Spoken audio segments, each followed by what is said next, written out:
Ok, bah écoutez, si ça vous va, on est parti.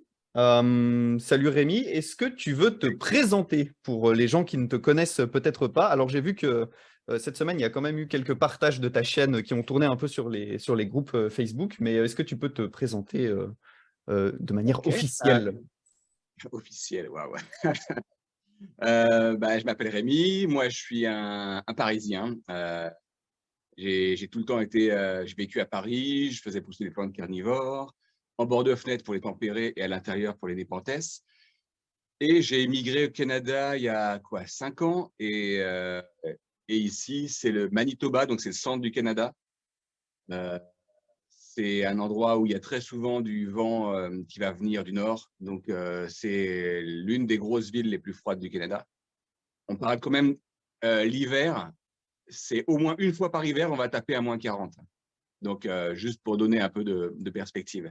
J'ai essayé des Sarracenia à l'extérieur, il n'y a que les Purpurea qui ont résisté et seulement celles qui étaient germées à partir de graines qui venaient d'Ontario, donc 2 provinces à côté et sous, ouais, je dirais quasiment 50 centimètres de neige. Dès qu'il neigeait, je mettais la neige par-dessus et voilà, mais c'était la et tu profites en fait pas.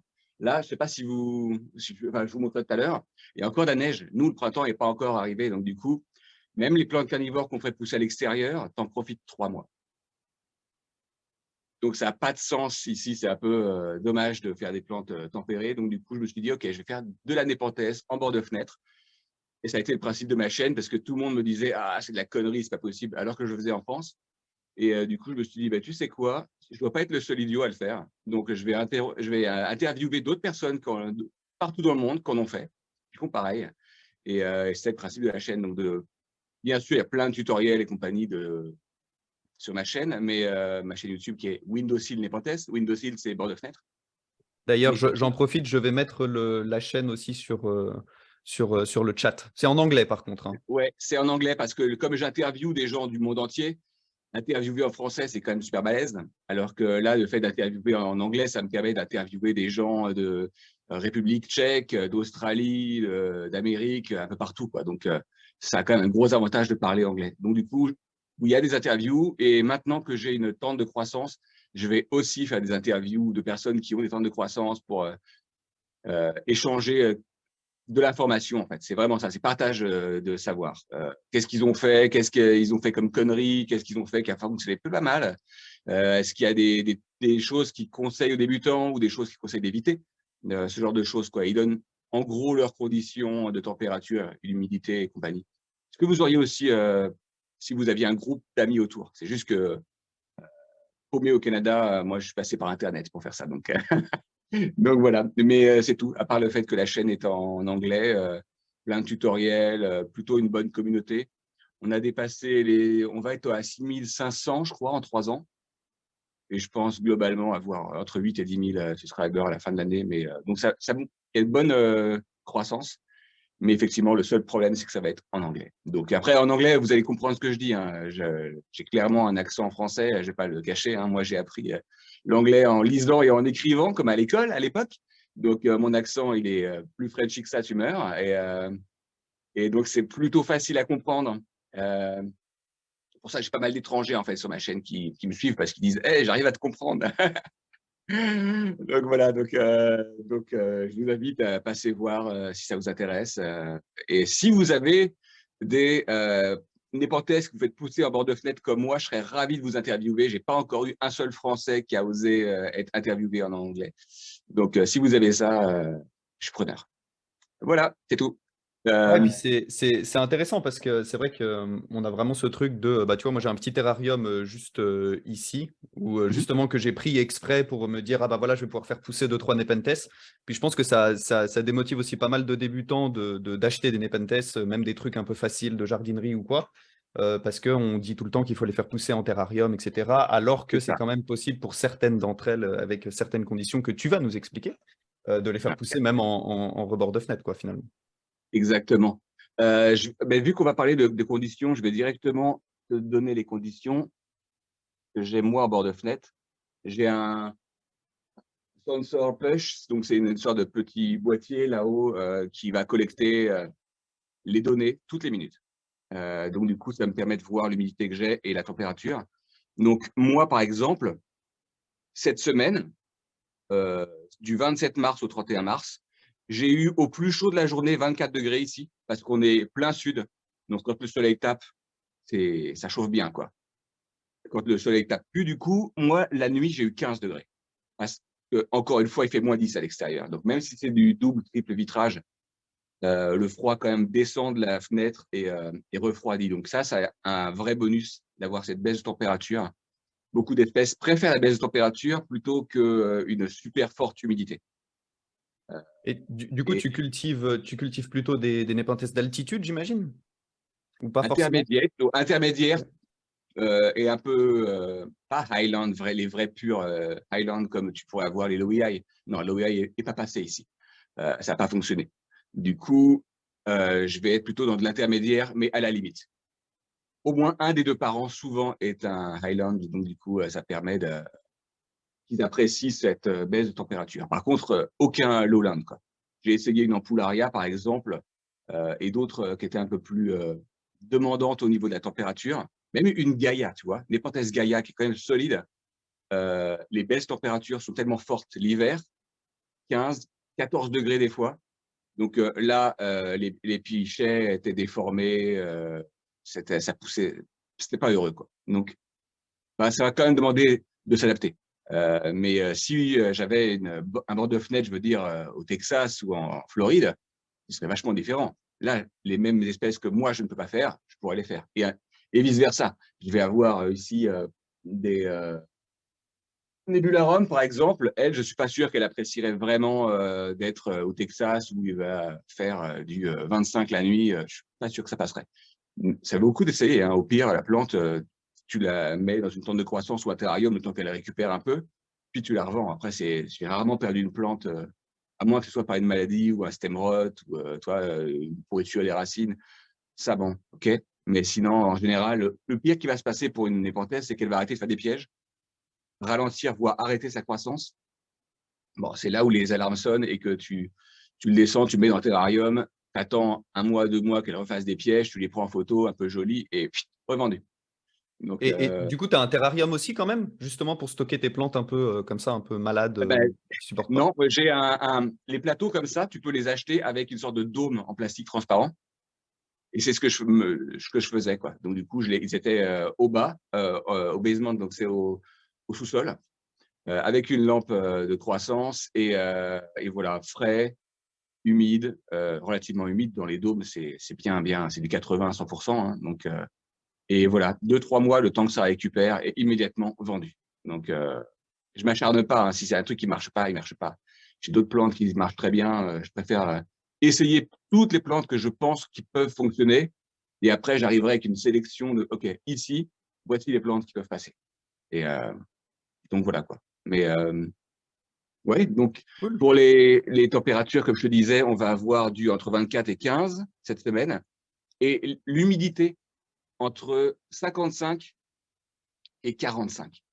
Ça veut dire que c'est pas super humide non plus, hein. Ouais, Parce que c'est là, pas vu terrible, que ça terrible. chauffe, ouais, ça chauffe bien, le chauffage central chauffe bien parce qu'il fait froid dehors, donc ça sèche. Donc moi, je vais avoir tendance à avoir des plateaux comme ça qui sont remplis, je vous les montrerai après, remplis d'eau. J'en ai 12. Du coup, ça va me permettre de gagner +5, +10% d'humidité dans cette zone exacte. Après, quand je m'en écarte, ça perd. Heu Et encore une fois, c'est des espèces qui vont accepter une baisse d'humidité si c'est temporaire. Par exemple, là, c'est 45 en hiver, au cœur de l'hiver. En général, le reste de l'année, je vais être au minimum à 55 Ouais, et je peux monter à 65. j'allais te Voilà. demander si tu avais des différences du coup aussi en été au niveau de l'humidité. Mais oui, j'imagine que où tu habites, c'est quand même assez humide finalement en été, non? Ah non, c'est sec justement. On est vraiment Ah, au c'est centre sec du aussi? Canada. OK. On est très loin des océans. C'est froid et sec et chaud et sec. OK. Donc du coup, ouais, c'est assez extrême et l'été, ça va très bien ici, sauf si vraiment on tombe à des températures, on monte à des températures de 30, 35. Là, du coup, je vais mettre la climatisation et là, à nouveau, ça va sécher tout. Mais c'est plus facile à gérer parce que la climatisation, par exemple, je vais la mettre seulement la nuit. je veux juste dormir bien, donc je vais baisser la température pour la nuit. Le reste de la journée, ça va doucement monter jusqu'à ces 30. Bon, bien sûr, j'ai des alarmes, hein. Si ça monte au-dessus de 28, ici, je vais baisser les stores.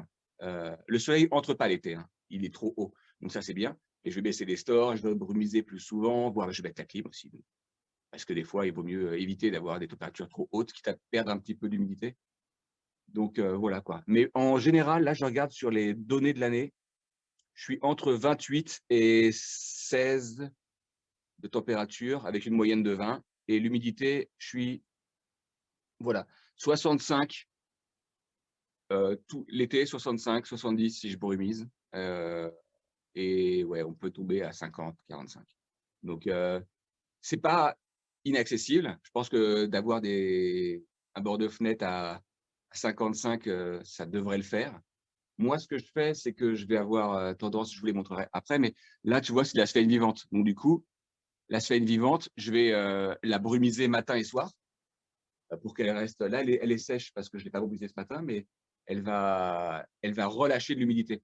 Donc, je ne brumise pas pour les népenthes. Je brumise juste pour vraiment, je charge la sphène d'humidité à mort, pratiquement jusqu'à ce que des gouttes en tombent. Et après, ça tient jusqu'au soir et ça va s'évaporer et augmenter l'humidité.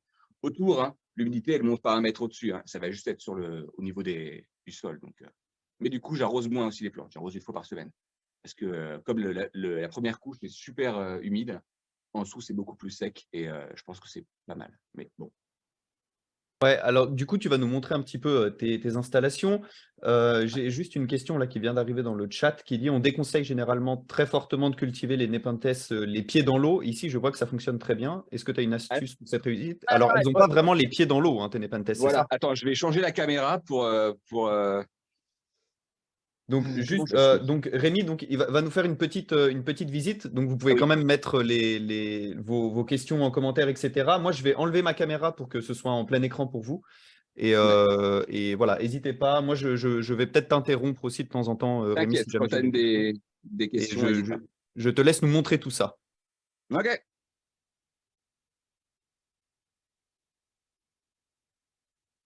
Ah, est-ce que je suis en plein écran ou pas là? Voilà. Ouais, Vas-y, donc vas-y, bah, c'est tout bon. OK, comme vous voyez, hein, l'hiver est encore là, hein, il y a pas de ça fond, mais c'est pas fou. Donc en gros, ce que je fais, c'est pas les pieds dans l'eau, tu vois? L'eau va pas toucher les plantes.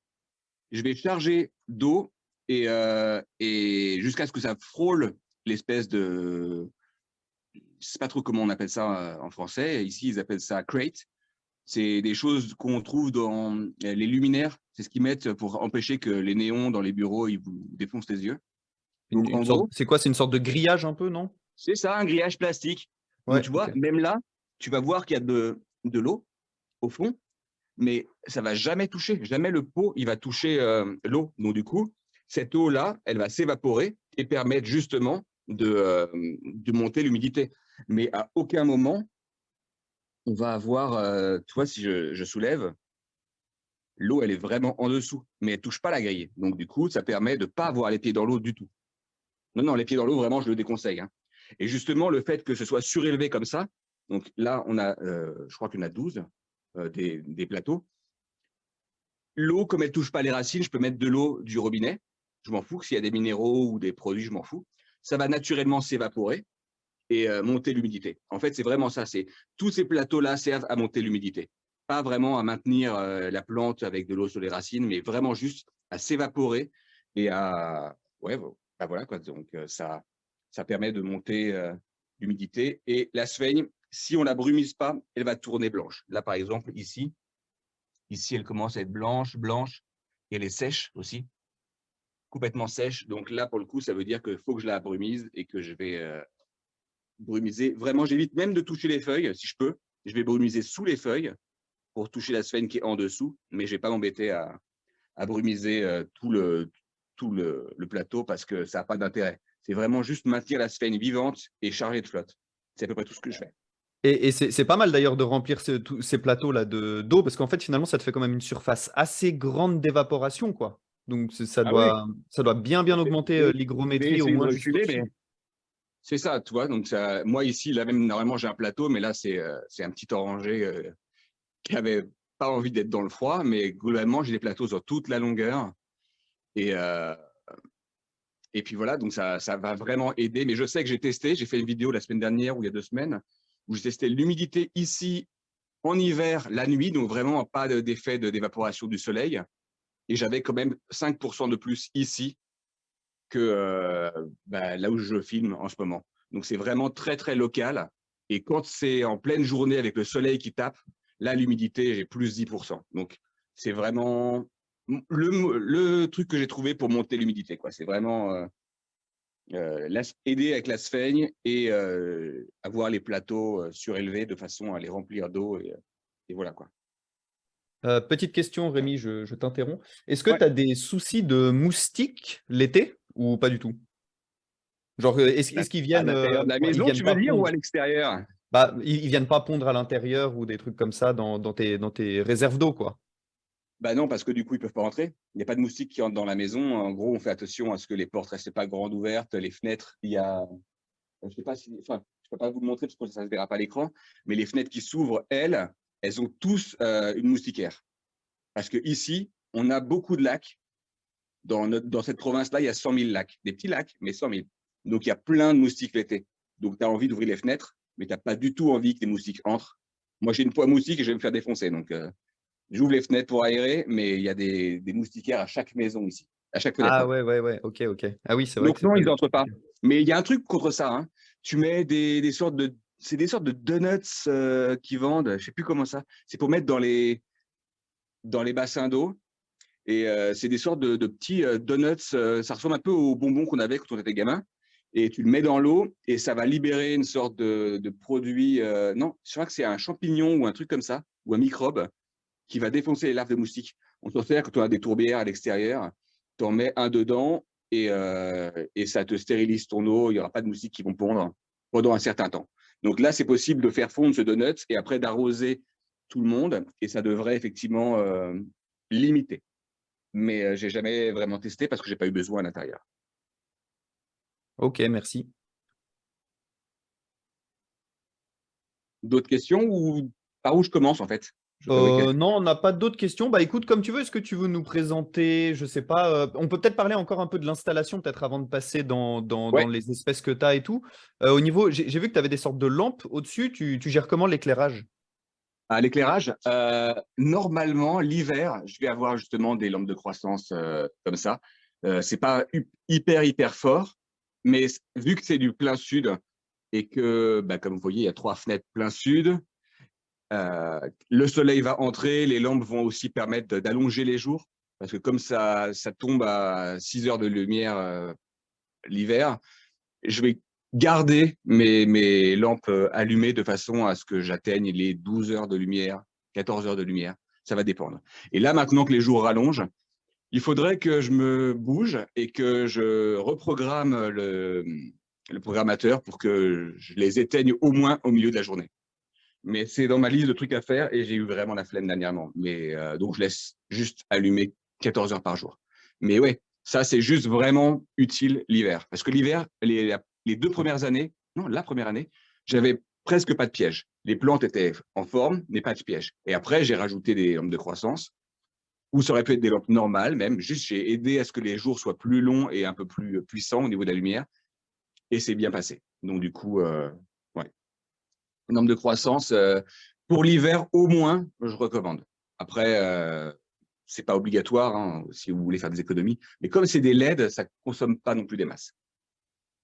Ok, et toi, du coup, tu les enlèves l'été au bout d'un moment ou tu laisses quand Non, même je les allumer éteins. le soir? J'ai un programmateur j'ai un programmateur qui est dans cette direction-là et lui il va euh, les allumer et les éteindre tout seul. Donc, du coup, je vais simplement dire, OK, tu me les allumes de 8 heures du matin à 10 heures. Et après, tu me les réallumes de 6 heures à 22 heures, par exemple, ou à 20 heures. Donc, voilà, c'est ce que je vais faire. L'été, je vais vraiment juste un petit peu, presque pas les utiliser. Mais dès qu'on va être en automne, je vais un peu en utiliser. Et dès que je passe en hiver, je les allume vraiment de quoi? De 9 heures à 21 heures.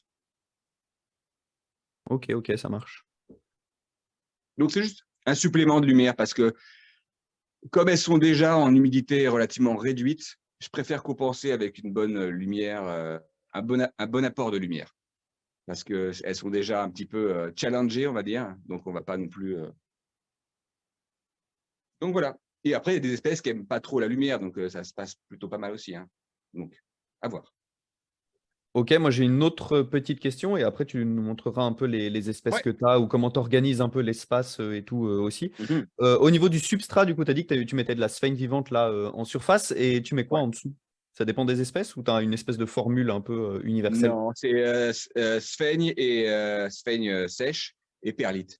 Sauf que je vais avoir tendance à aller sur du 60-40, voire 50-50. Donc, c'est relativement très drainé.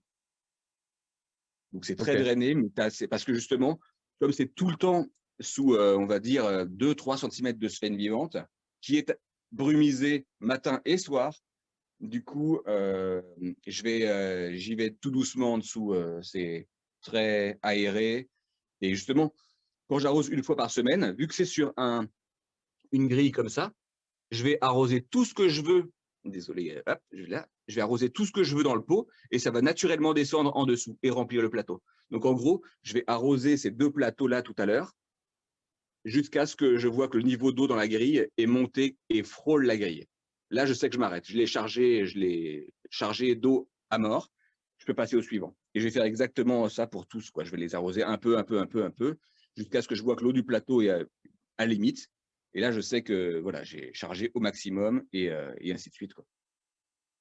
Et du coup, bon, ça c'est moi qui pose la question, mais si jamais, quand tu pars, je sais pas, pendant un grand week-end ou pendant quelques jours, une semaine en vacances ou je sais pas Mmh. quoi, comment tu gères l'arrosage?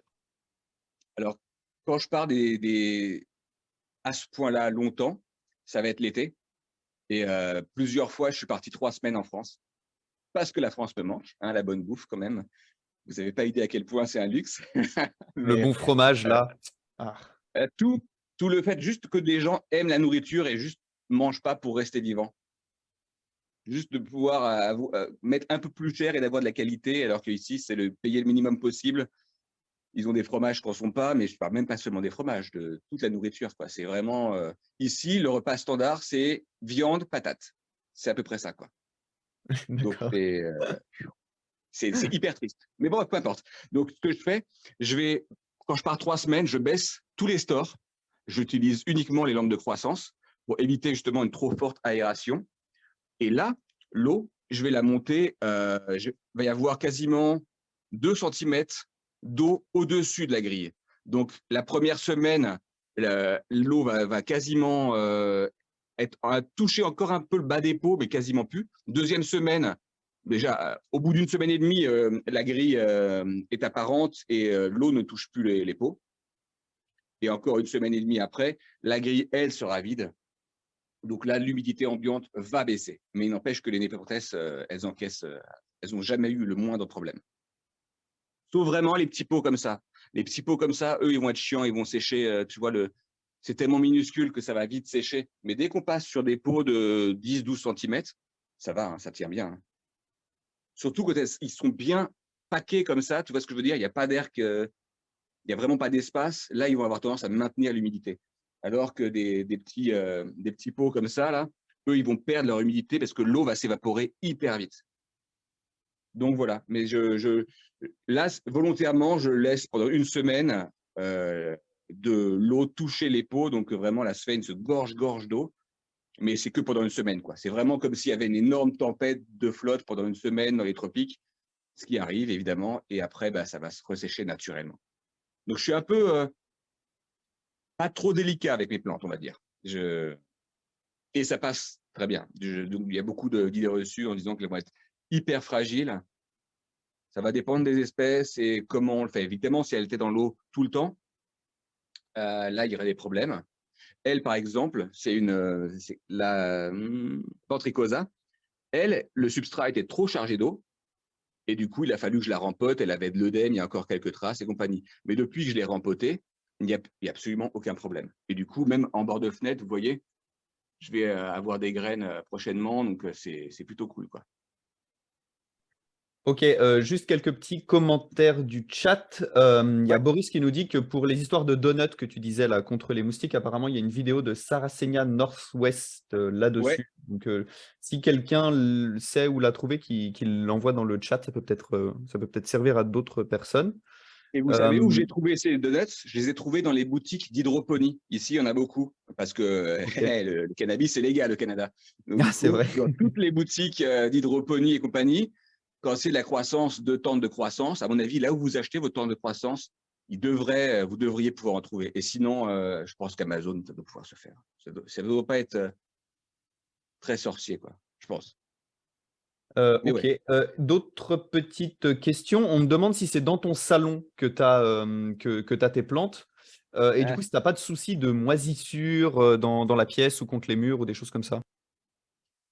Alors, non, j'ai pas de souci de position parce que comme vous l'avez vu, j'ai une humidité qui va être assez sèche en hiver et je vaporise pas les murs, hein, donc du coup, vous voyez par exemple elle, je vais avoir mis un truc pour protéger le mur, mais non, j'ai pas véritablement de souci d'humidité. C'est pas dans mon salon, malheureusement. Mon salon, il est en bas et il est exposé plein nord. Ça veut dire que c'est le même genre de fenêtre, mais plein nord. Donc là, c'est froid. C'est froid, c'est sombre, c'est pas. Là, ici, on est tout près de ma chambre, au premier étage, donc là où c'est le plus chaud. Euh, ouais, c'est à peu près ça. Mais non, pas de moisissure, non. J'ai pas. Je pense que moisissure, c'est vraiment s'il n'y a pas de vent. Mais là, on est vraiment. Je vais vous faire un petit tour, hein. On est vraiment. Donc là, bon, il y a ma chambre derrière. Là, après, on a tout ça. On a encore une fenêtre là, on a encore une fenêtre là, et après, on descend. Donc, c'est plutôt bien aéré, d'accord? C'est pas comme si c'était confiné. Du coup, il n'y a pas beaucoup de mouvement d'air, mais c'est assez pour pas faire de moisissure. En tout cas, je n'en ai jamais vu. Trop cool, merci. Alors, il y a Boris, du coup, qui a envoyé la vidéo sur le chat pour ceux qui veulent regarder, sur le chat de Facebook. Et on a une question sur Twitch. Merci, David, d'ailleurs, de nous renvoyer les questions de Twitch. Cool. C'est vraiment cool. Bon, alors, en fait, tu as déjà répondu, mais je pense que c'est quelqu'un qui est arrivé en cours de route. On demande quelle est la température de ta pièce. Alors, je vais le redire une seconde. Je vais rallumer l'écran. Oui, Donc, parce il a un petit capteur pour capter la je vais température vous et le montrer l'humidité. Donc, d'ailleurs. C'est celui-là, le capteur en question. C'est un tout petit capteur que j'ai mis à l'ombre parce qu'il est sensible et du coup, sinon, il me dit qu'il fait 50 degrés quand il y a le soleil. Donc, je l'ai mis à l'ombre, le plus proche du mur possible. Et du coup, alors,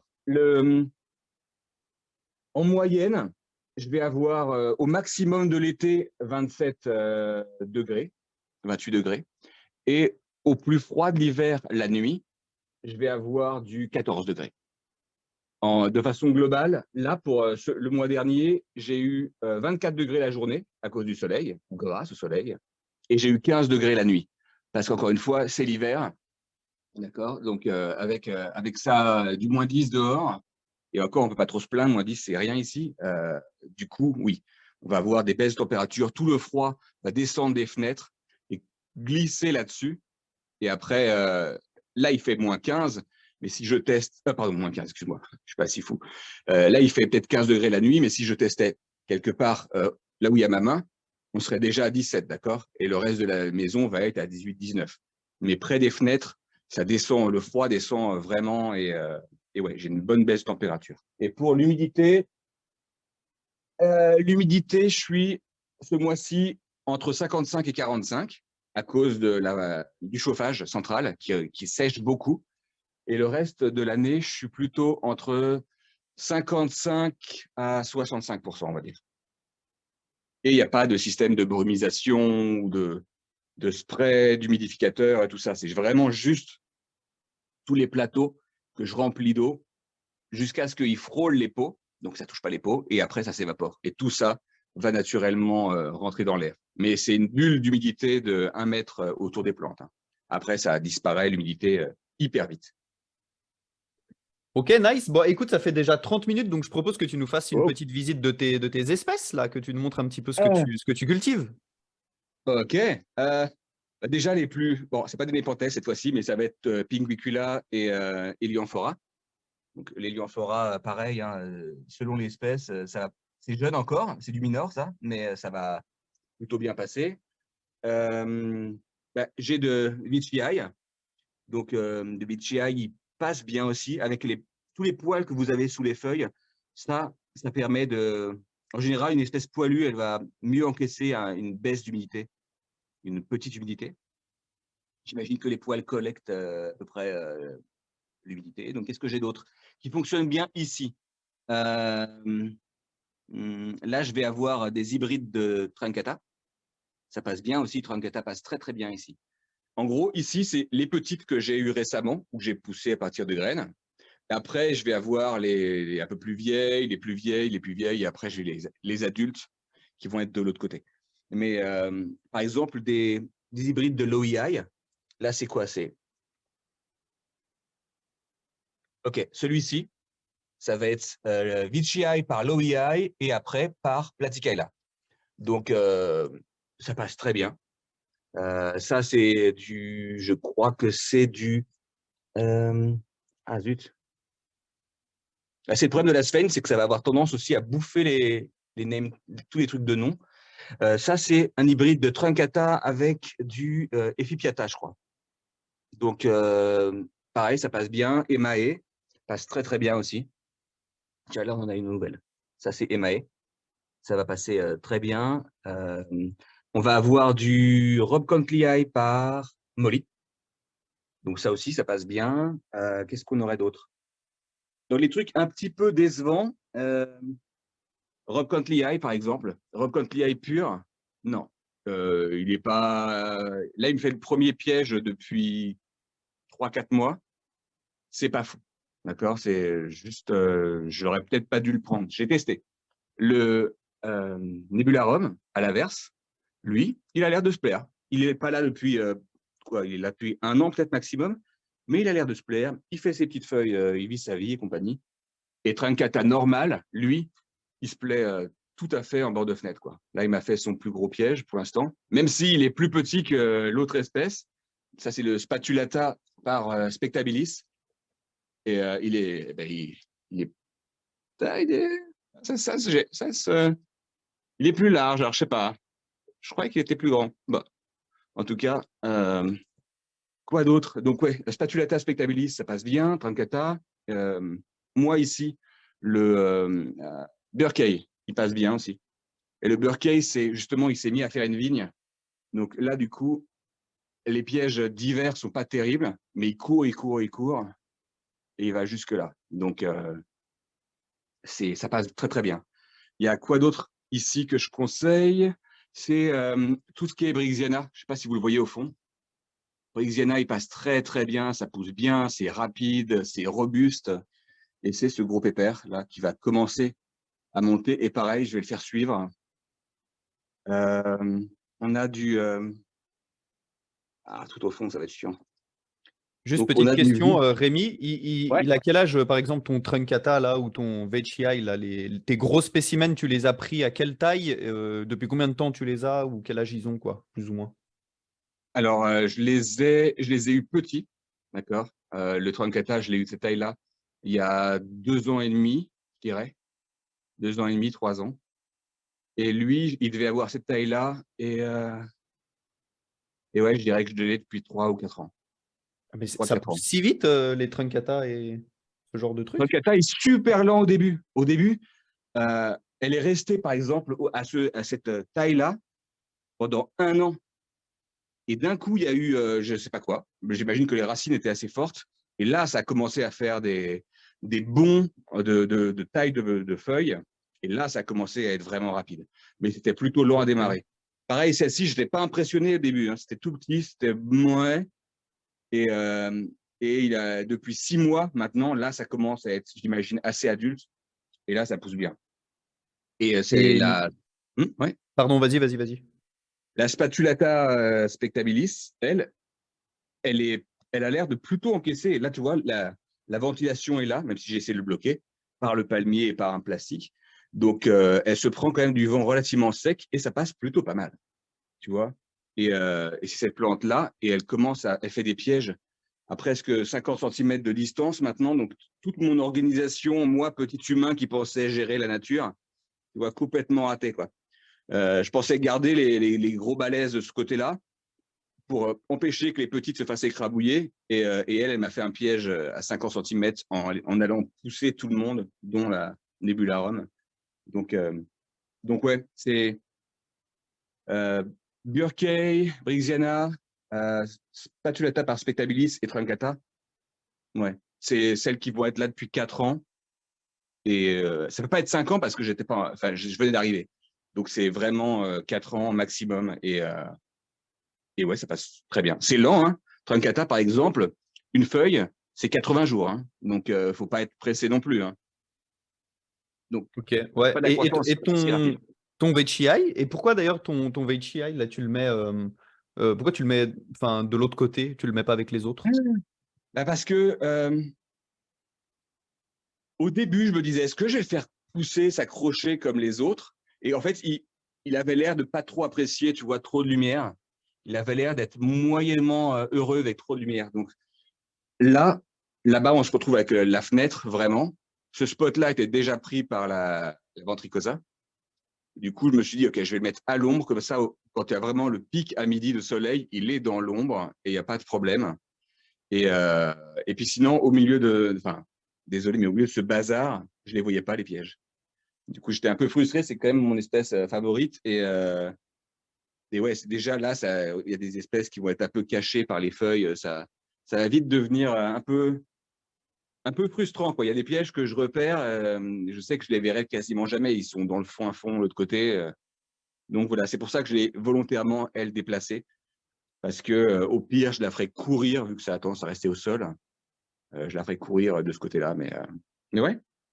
C'est vrai qu'il claque hein, quand même, Veitchi. Et il a quel âge alors celui-là? Tu l'as pris en même temps que les Truncata et compagnie? Non, le Vichai, je dirais qu'il doit avoir quelque chose comme, lui, on va dire 3 ans. Et pareil, il était assez petit et ça prend du temps. J'imagine qu'il est petit, il reste petit le temps de s'habituer à l'humidité qui n'est pas folle. Et après, une fois qu'il a commencé à vraiment être bien, là, il a commencé à vraiment grossir et compagnie, quoi. Mais ça reste lent, tu vois, une feuille, un piège comme ça, je pense qu'il va être ouvert dans un bon mois, 2 mois, quoi. C'est lent. C'est plus lent, j'imagine, en serre, mais c'est quand même gérable. Donc voilà. Et comme j'ai pas les moyens d'avoir une serre chauffée par -40 à l'extérieur, eh ben je fais de mon mieux. Ok, ça roule. Bah, je te laisse continuer. Il y a quelques questions, mais je te les poserai juste après parce que je t'ai coupé. Où est-ce qu'on en était? Tu Donc nous je t'ai parlais parlé. de Brixiana. Tu nous montrais Brixiana en nous disant que c'était assez facile et qu'il allait monter en Ouais, je liane, vais là. essayer. Ouais, donc là, c'est le Brixiana. Donc on sent bien de l'OEI, hein. Ça, c'est clair que euh, c'est juste le fait qu'il y ait du ventricosa à l'intérieur, ça aide. Là, je vais essayer de vous choper sans détruire les autres pièges. C'est juste chiant. Ouais.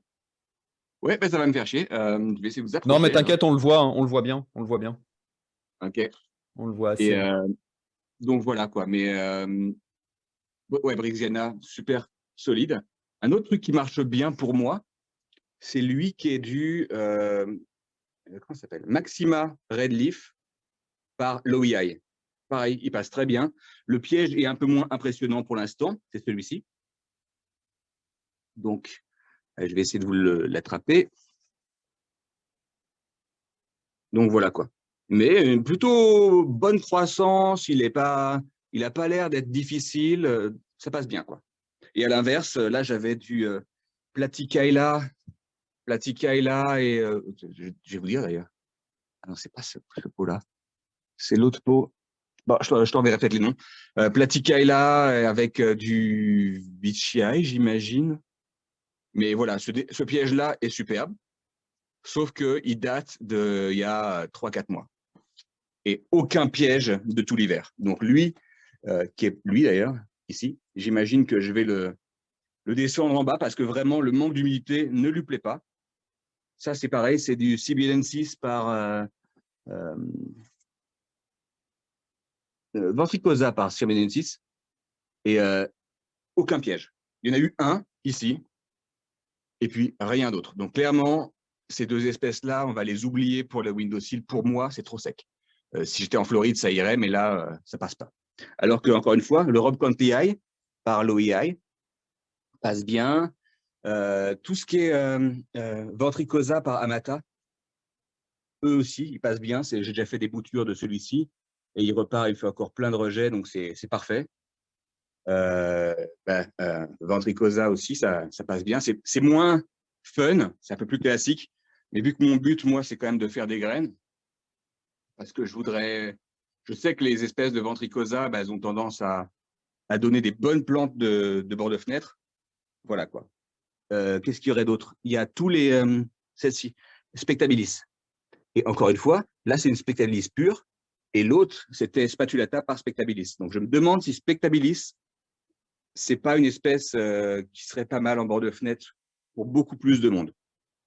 Donc, qu'avons-nous d'autre? Là, après, je vais pas vous cacher que j'ai beaucoup plus d'hybrides, on va dire, complexes. D'accord? C'est quand même beaucoup plus facile. Là, il y a quoi dedans? C'est du, je crois que ça doit être du Mira Edwardiana. Il y a encore autre chose. Je vais vraiment devoir les retrouver. Mais ça, c'est quoi? Ça va être encore, il y aura du Mira dedans. Désolé, je ne connais pas tous mes noms parce que j'en ai trop, en fait, tout simplement. Chose qui passe bien aussi, Maxima. Là, on avait de la Wavy Leaf qui va avoir des pièges tout verts, comme ça, des péristomes tout verts. Et à l'inverse, l'autre, c'est le Maxima avec Dark Péristome ou je sais pas quoi, Lumut, je crois. Et pareil, ça passe super bien, quoi. La croissance est assez forte. Là, on a une feuille qui vient juste d'arriver. Ça pousse plutôt pas mal. Donc après, vraiment, on va devoir essayer. Je vais quand même vous la retrouver, celle-ci, parce qu'elle est vraiment fun. Désolé pour le En live. attendant, je te pose une question du Ouais. chat. On demande si tes plantes sont fertilisées, enfin en gros si tu donnes de l'engrais et si tu en mets dans les urnes, par exemple, et combien de temps tes urnes tiennent en moyenne? Ah, alors, je ne retrouve pas le name tag, tant pis. Le fertiliser, oui, une fois par semaine, je vais mettre de l'engrais d'orchidée que je vais spray. Au moment où je spray la sphène, cette fois-ci, je vais être sûr que je vais bien spray les feuilles. Et dans certains petits pièges ou certaines espèces, je vais mettre le liquide dedans. Avant, je mettais de la nourriture comme de l'osmocote et de la nourriture pour bêta. C'est que de la protéine, ça. Mais je me suis rendu compte que dernièrement, j'ai pas mal d'espèces où ça va pourrir à l'intérieur. Et ça va, je ne sais pas si vous voyez le dos. Tu vois cette barre là? Là, ça Ouais, pourrit. ouais, on C'est-à-dire voit. que la nourriture a flotté en surface du liquide, a pourri et a fait pourrir le piège. Et j'ai ça dans pas mal d'espèces. Ici, on va en avoir une aussi qui va avoir pourri au milieu. Donc, je suis en train de me dire que je vais commencer à éliminer la nourriture solide et passer seulement sur la liquide. Ça a l'air beaucoup plus safe. Après, ça dépend, hein, je ne te cache pas. Par exemple, lui, là, c'est l'ancien de Truncata.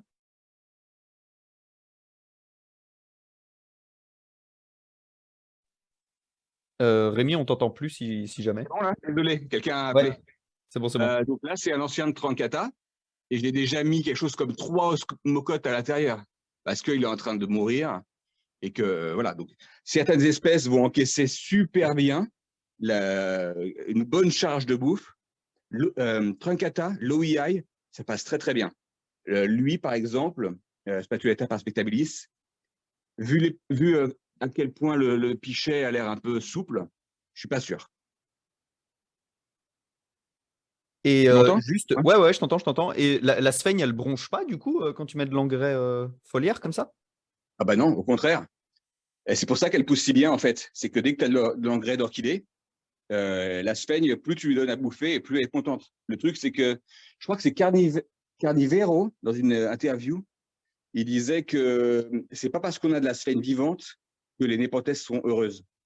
Lui, il mettait beaucoup de nourriture aussi, il avait une forte lumière et compagnie, il avait une sphaigne incroyable et il s'est rendu compte que c'était pas pour autant que ces népenthes étaient heureuses elles finissaient par s'épuiser. Et du coup, lui, après, dans une vidéo, je crois que c'était pour faire pousser des Highland. Désolé. Donc, il disait qu'il avait un peu baissé la lumière et baissé le fertilisateur pour justement faire pousser plus de dépenthes que de la sphaigne. Donc, la sphaigne, non, elle encaisse bien. Ce qu'elle déteste, la sphaigne, c'est tout ce qui va être pour traiter les trips. J'en ai eu et les produits que je mets ont tendance à l'abîmer. Mais à vrai dire, il faut choisir ce que tu veux sauver. Tu veux sauver la sphaigne ou les dépenthes. Donc, c'est un peu pas vraiment une solution, quoi. Donc, ouais, la sphaigne, elle passe bien si c'est pas des produits, des pesticides. C'est que les pesticides où j'ai eu des problèmes, moi. Ok, super. Bah écoute, il y a pas mal de questions là dans le chat. Est-ce que tu veux encore nous montrer quelques trucs avant qu'on peut-être qu'on passe aux questions ou... Ouais. Vas-y, Euh, vas-y. tiens, ça, c'est. Alors, je crois que c'est Chianiana par Vichai. Désolé, cette espèce-là. Ça passe très bien aussi. C'est plutôt robuste, c'est plus élancé qu'une Nepenthes Vichai, mais on va avoir des beaux pièges, c'est solide. Et je suis presque sûr que c'est Vichai par Mira, mais il faudrait que je teste. Euh, ouais, vraiment, à part ouais, Robcot Lehigh, pour moi, ça vaut pas le coup de s'acharner, surtout pour le prix. C'est la plus chère que j'ai achetée. Franchement, je ne le referai jamais. À l'inverse, on prend une Robcot Lehigh par Molly, ça passe très très bien. Là, on va avoir du, je crois que c'est Vichai par Molly, ça passe très bien aussi. Donc vraiment, ouais. Je me concentrerai, si je voulais tester, je me concentrerais sur du Truncata ou hybride de Truncata et Vichai, ou hybride de Vichai. Mais faites des recherches sur ce dont ça va avoir besoin. Mais ouais, pas grand-chose d'autre à dire. Non, ben, écoutez, je sais plus quoi dire. À vous. Bah, c'est cool, merci beaucoup. Tu peux nous remontrer un peu ces pinguicula là qui ont l'air fantastiques aussi? Celle-ci, ouais. Là, c'est Esseriana. Là, c'est Cyclosecta. Ça, c'est Weather. Ça, c'est Moramensis. Celle-ci aussi, c'est une Moramensis. C'est une petite plante qu'on m'a filée. Et celle-ci, je crois que c'est Rotondiflora. Rotundiflora, ok. Ouais. Trop cool. Et ça passe. C'est petit, mais ça fait des petites fleurs sympas. Mais surtout pour les fleurs, en fait. Ah ouais, Mais Esseriana, elle est juste incroyable. Elle fait des fleurs après fleurs après fleurs. Je suis obligé de. Ça meurt comme ça, et du coup, il faut les couper parce que sinon, ça va aller partout. Donc, c'est bien. Hein, c'est tout l'hiver, j'ai de la fleur. Mais ouais, c'est plus calme l'été, on va dire. Et puis, ouais, encore une fois, là, lui qui est le minor, et je crois que c'est hétérodoxa par minor ou minor par hétérodoxa, je ne sais pas exactement ce que c'est. Mais, euh, mais ouais, il passe. Il est plus lent, hein, il habite vachement de temps, les Lyonphora. Il est resté à cette taille-là pendant tellement longtemps que je pensais le revendre. ah, encore un Je appel. pensais ou autre. Mais du coup, ouais, désolé, ça coupe. Oh, pas de Quelqu'un qui essaie souci. de m'appeler comme un bourrin. Quand tu te fais raccrocher au nez 3 fois et que tu continues à insister, des fois, je comprends pas. Ouais. Mais bon, c'est pas grave. Faut que ça tombe pendant que tu es en train de filmer avec ton téléphone, quoi. Sinon, c'est pas drôle. Oui, c'est ça. Donc voilà, donc, les Iophora, ça met du temps, mais ça peut passer au bout d'un moment. Là aussi, j'ai un Iophora, tout minus, qui va prendre son temps, mais ça passe. Et Robcot Lehigh par Vichai, aussi ça. Donc ça passe bien. C'est moins fun, j'imagine. Franchement, Vichai pur a l'air beaucoup plus solide. Robcot Lehigh, je suis moins convaincu par la petite unité. Donc Ok, voilà, j'ai plus super. de. Bah écoute, merci beaucoup pour cette visite. Je ne sais pas si tu veux te poser ou quoi pour les questions. Ou peut-être, non, parce que peut-être on va te demander de regarder des trucs alors. Ah, Euh, ok. combien de temps les urnes tiennent? Ben, encore une fois, si on parle de quelque chose comme Brixiana ou Truncata, ça va durer longtemps. Euh, donc, ça va durer quoi? Si elles ne sont pas nourries, parce que je vais nourrir celles qui sont en train de crever, ça va durer entre 1 mois et 3 mois, je dirais. Mais certaines, comme celle-ci, Veitchii, ça, c'est un des tout premiers. Tu vois, il était tout pourri, tout petit. Il n'avait presque pas de péristome. Et là, on parle d'un truc qui a au moins 1 an, quoi. Donc, selon l'espèce, tu as des choses comme Veitchii où ça peut durer 1 an. Alors, il ne va pas être super beau, il va commencer à sécher au bout d'un moment, mais il va rester vivant pour la plupart pendant pas loin d'1 an, quoi. Et ben, je dirais que oui, en général, les espèces qui arrivent à survivre avec une petite humidité assez basse, si je déconne pas et que je les nourris pas trop, on va avoir du 3 mois tranquille, je dirais. 3 mois, et si vous vous souvenez, j'ai dit 80 jours pour une nouvelle feuille de Truncata. Donc, ce qui va se passer, c'est qu'au moment où le piège va commencer à crever, il y en a un autre qui prend la relève. C'est plutôt bien fait. Ok, super, merci. Est-ce que tu fais une acclimatation pour les plantes que tu reçois? Et est-ce que tu penses que ça peut avoir un impact sur la croissance, la reprise, la production diurne, whatever? Je dois avouer que là-dessus, je suis un peu, vu que je suis pas pressé, je suis un peu flemmard et je vais avoir tendance à les rempoter et leur mettre la sphaigne, ça c'est sûr. Rempoter et mettre la sphaigne au-dessus et les mettre dans un petit coin et après je les oublie. C'est rare que je vais avoir des plantes qui vont rentrer en choc. Au pire, elles vont pas faire de piège. Je crois que celle-ci, elle n'avait pas fait de piège, par exemple. Le piège était est crevé.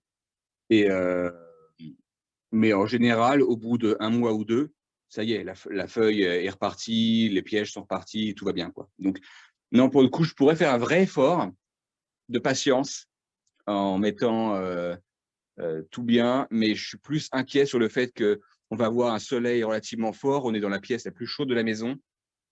J'ai plus l'impression que si je les mets dans un petit sac, si le soleil arrive par un tout petit angle à taper dans le sac, ça va me cuire mes plantes et voilà.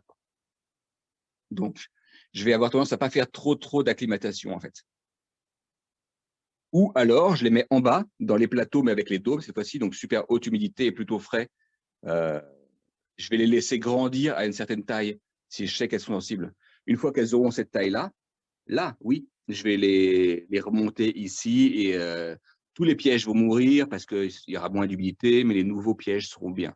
Mais c'est vrai qu'une plante qui est vraiment minus, comme ça c'est une truncata, elle est, elle est là depuis des mois, donc ça ne me pose pas de problème. Mais si je venais de la recevoir, j'hésiterais sur un truc aussi minuscule de le mettre brutalement sur un bord de fenêtre en plein hiver, ça c'est sûr. Ok, je passe vite parce qu'il y a pas mal de questions, hein. C'est plutôt bien. Mais, Ouais. alors, est-ce que tu mets de l'eau de temps en temps dans les urnes? Seulement quand je reçois, alors de l'eau sans engrais, on va dire, oui, quand je reçois les plantes par la poste. Si je les reçois par la poste, je vais les remplir d'eau avec de l'engrais d'ailleurs, juste pour être sûr que les pièges ne sèchent pas et ne meurent pas. Mais de façon globale, je vais m'en servir juste pour, je vais mettre un petit peu d'engrais liquide avec de l'eau dans les pièges, mais pas plus que ça. J'ai jamais eu de piège qui séchait à l'intérieur. Le liquide sèche jamais à l'intérieur en fait. Pas chez moi. Non, c'est jamais vraiment arrivé que j'en sois là. Pour moi, si le piège sèche, soit vous êtes vraiment dans des conditions très sèches, ou alors les racines ne sont pas assez fortes et elles n'arrivent pas à maintenir l'humidité. Moi, je sais que quand les racines sont un peu pourries, la plante va boire l'eau par les pièges. C'est l'impression que j'ai. C'est pour ça que quand je les reçois par la poste, je remplis d'eau immédiatement. Il n'y a pas encore de racines fortes. Et si je ne le fais pas, le piège meurt en un clin d'œil. Il sèche et meurt. Donc ouais, je pense que remplir d'eau, c'est pas indispensable, sauf si c'est pour de l'engrais. Ok, ok, c'est intéressant. En parlant d'engrais, tu as dit que tu utilisais de l'engrais pour orchidées. Est-ce que tu le dilues, cet engrais? Ah oui, bien sûr, bien sûr. Je vais le diluer à 150 ppm. Ok, donc tu testes en fait ton eau, enfin, tu suis pas forcément les Non, recommandations non. sur le paquet ou quoi. Ouais, voilà, j'ai testé avec de l'eau osmosée et 9 gouttes, entre 8 et 9 gouttes, et ça me donne 150 ppm. Voilà, maintenant, j'ai plus besoin de tester. Je sais que j'ai mon osmosée, je mets mon nombre de gouttes et ça roule. Et c'est une fois par semaine où je vais spray tous les week-ends. Je vais spray et mettre de l'eau et de l'engrais dans les pièges les plus petits Et ceux qui sont en train de crever, comme ceux-là, par exemple, celui-là ou celui-là, là, je vais mettre de la nourriture solide, de la nourriture pour bêta ou des osmocotes, ils sont assez gros. Mais pour maintenir les pièges, pour pas qu'ils soient trop nourris et qu'ils pourrissent, ouais, une fois par semaine et c'est suffisant. Ouais, je crois que j'avais vu passer un article, faudra vérifier ce que je dis, mais il me semble que j'avais vu passer un article qui disait qu'en fait, les Nepenthes reprenaient les nutriments de ce qu'il y a dans les pièges au moment où ils sont en train de sécher, en fait. Donc, c'est plutôt intelligent de leur donner à manger au moment où ils commencent à sécher, en fait. Ok, Je bah crois, écoute. faut vérifier, mais il me semble. Allez, encore quelques questions, après on va arrêter là parce que ça fait déjà 1 heure. Tu penses que par semis, tu pourrais sélectionner des clones de taxa adaptés à ton setup? Genre, ou plutôt, est-ce que tu voudrais en fait sélectionner ou trouver, je sais pas, les espèces qui vont bien ou les hybrides qui vont bien ou les clones qui vont bien dans une, pas dans Bah une. oui. Là, je teste. Là, je suis en train de commencer au fur et à mesure que les plantes se plaisent pas. Elles sont soit vendues, soit mises en bas en vue d'une revente. Sauf si vraiment je veux les garder. Mais pour l'instant, oui, j'ai fait le tri, j'ai acheté plus. Et au bout d'un moment, je garde seulement celles qui me semblent euh, le plus adaptables. Certaines vont pas faire des pièges toute l'année, mais si elles font des pièges, on va dire, plus de la moitié de l'année, je suis déjà heureux, quoi. Donc, vu que j'ai un bon mix, j'ai toujours plus ou moins des pièges. C'est rare de pas, j'ai jamais eu d'ailleurs aucun piège, parce que certaines espèces vont être plus Highland, donc elles vont préférer l'hiver, certaines vont être plus Lowland, vont préférer l'été, et ainsi de suite. Mais ouais, j'ai fait semer, enfin j'ai poussé ça par exemple, c'est Suri Grao N6, quel horrible nom, et Petiolata. Donc ces quatre-là, c'est deux espèces différentes, poussées à partir de graines. Une fois qu'elles étaient, on va dire, à cette taille-là, elles étaient dans ce plateau-là avant. Et elles sont restées quoi, 6 mois. Et parmi ce plateau, les quatre, enfin deux de chaque espèce qui vraiment poussaient le mieux, là, je les ai gardées et elles sont là. Les autres, elles sont passées dans la tente de croissance en bas. Et une fois qu'elles vont être assez grosses, elles seront vendues. Mais oui, j'ai sélectionné les plus solides. Et pareil pour celle-ci, c'est un petit peu pour l'instant une petite fierté. Donc, ça, c'est LVB, donc Louia Vicia Bottiana par Maxima Norciana. Mais lui, par exemple, c'est le seul parmi tous les petits plantules que j'ai eus qui encaisse le bord de fenêtre l'hiver. Les autres encaissaient seulement l'été. C'est le seul sur une cinquantaine. Donc, c'est pour ça que lui est là. Et encore, par moment, il hésite, il fait des pièges un peu lentement où les feuilles sont un peu pas folles. J'hésite presque à le redescendre dans la tente de croissance, même si je vais le garder. Mais donc oui, faire pousser à partir de graines et voir lesquelles vont encaisser, ça c'est bien. Pas au tout début, hein, germer des graines en bord de fenêtre, ça j'ai jamais fait, et je pense pas y arriver. Il faut une humidité tellement forte que je peux pas l'avoir. Mais une fois que les plantules sont ça de haut, ouais, là je les remets ici, ils vont avoir du mal à s'adapter, les feuilles vont être plus épaisses et suivantes. Et après, je vois parmi ce plateau, qui va sûrement contenir une cinquantaine de plantes, lesquelles vraiment tirent leur épingle du jeu et encaissent le mieux. Et là, après, je les garde. Mais ouais. Ok, je vais te poser une dernière question. Est-ce que tu as une période de prédilection pour rempoter ou peut-être une Non. taille, tu sais, de plantule à partir de laquelle tu te dis, bon, bah là, il faut rempoter, quoi. Alors, si c'est vraiment à partir de graines, je vais avoir tendance à rempoter si elles font, allez, on va dire 1 centimètre et que je vois que j'ai une attaque de pourriture, tu sais, espèce de gelée, de moisissure, d'algues dégueulasses au-dessus du substrat. Là, je vais les rempoter parce que cette algue, elle a tendance à me les tuer. Donc là, je rempote. Mais sinon, non, en général, je vais les rempoter quand je les reçois. Et après, pour la taille, par exemple, ça, pour un petit pot comme ça va. Là, par exemple, ici, on est un tout petit peu trop gros. Ça mériterait un peu un rempotage, mais celle-ci, pour l'instant, c'est les Sténophylla. Je ne suis pas complètement convaincu qu'elles aiment bien les bords de fenêtre. Et sinon, je vais les rempoter dans des pots bien trop gros par rapport à la taille, seulement si c'est des espèces que je sais que je vais garder et que je veux vraiment ne pas avoir à les rempoter avant un certain bout de temps. Mais en général, ouais, voilà, si les feuilles commencent à dépasser, voilà, la taille du pot elle est comme ça, les feuilles commencent un petit peu à dépasser, bon, ça suffit. Ça n'a pas besoin d'un si grand pot que ça. Les grands pots, pour moi, sont vraiment pour maximiser mon espace avoir le plus d'humidité autour. Et puis voilà, quoi, c'est le seul rempotage. Mais j'ai pas de moment dans l'année, seulement quand je le reçois réellement ou quand le pot est vraiment trop petit. Ou qu'il sèche trop vite.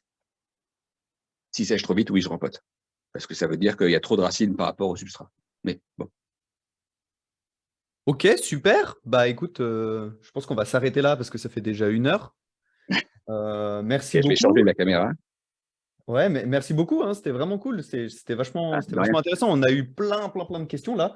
D'ailleurs, si tu veux repasser sur la vidéo, tu pourras aller checker sur Dionée Antenne Aura parce qu'il y a certaines questions Sur le Facebook ou sur le…